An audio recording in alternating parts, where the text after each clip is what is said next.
Қала аумағы мен орталықтағы көше жолдарын жөндеу жұмысы жалғасады. Бүгінде мердігерлер конкурсқа қатысып жатыр. Нәтижесі жарияланса жұмысты бастайды. Сөйтіп 6 айдан 18 ай аралығына дейін Рауан, Қызылжар 3, Заречный, Жаңақоныс ауылының көше жолдары жаңарады.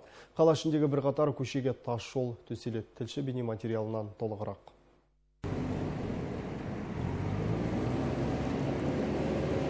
Тұрғындардың көше жолдарын айтар сыны көп, себебі сапасына көңілі толмайды. Қалашын айтпағанда жақын маңайдағы ауылдарға апаратын жолдың жайы аянышты халде. Дегенмен былтырдан бері облыс әкімдігінің қолдауымен кешенді шаралар қабылданып, бір қатар жоба жүзеге асып жатыр. Бірнеше көшенің ойдым жолы дұрысталып қалып еді. Бұл жұмыс биылда қолға алынады. Рауан тұрғын үй массивіндегі жолдың құрылысы, Қызылжар 3 аудандағы жолдың құрылысы және Кривое озероға баратын жолдың құрылысы. Осымен қатар бізде қазіргі Заречный 3-тегі Азметель көшесі жөндеу жұмыстары жүргізіледі.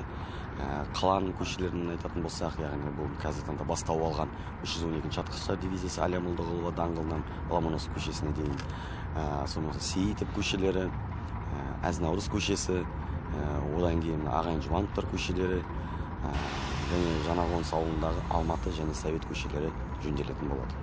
Жауапты маман атаған бұл көшелерге орташа жөндеу жұмысы жүргізілсе, Рауан, Қызылжар 3 ауылдарына жаңадан жол салынады. Бүгінгі күні 13 нысан бойынша байқау қорытындысы шығып жатыр. Нәтижесі белгілі болған соң мердігерлер іске кіріседі. Айтып өтейік, жол жөндеу кезінде жарықтандыру, абаттандыру секілді қосымша жұмыстар қатар жүреді. Мысалы, жұмыс жобасына сәйкес, егер де жұмыс жобасына көрсетілген болса, мысалы, Рауан, Қызылжар аумағында жол құрылысында барлық жол нелер қарастырылған болатын, ал орташа жөндеу жұмыстары, яғни бұл Әзнаурыз көшесінің жарықтандыру жүйесі бар, тек қана асфальт жамылысының жөндеу жұмыстары, 312-ші дивизия тек қана асфальт жамылысының ауыстыру жұмыстары, Сейіт көшелері, яғни қаланың орталық көшелері тек қана асфальт жамылысы жұмыстары, яғни орташа жөндеу жұмыстары қарастырылған. Біздің түсірілім тобы Бәкір Тәжібаев атындағы көшеде болды. Мұнда қазір жүргіншілер үшін арнайы көпірдің құрылысы басталған.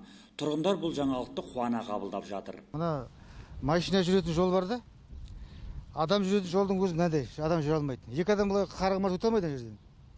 Солай енді кеңейтіп шығар, кеңдеу ғой, кеңдеу істейтін шығар. Сол рахмет, алғыс айтамыз.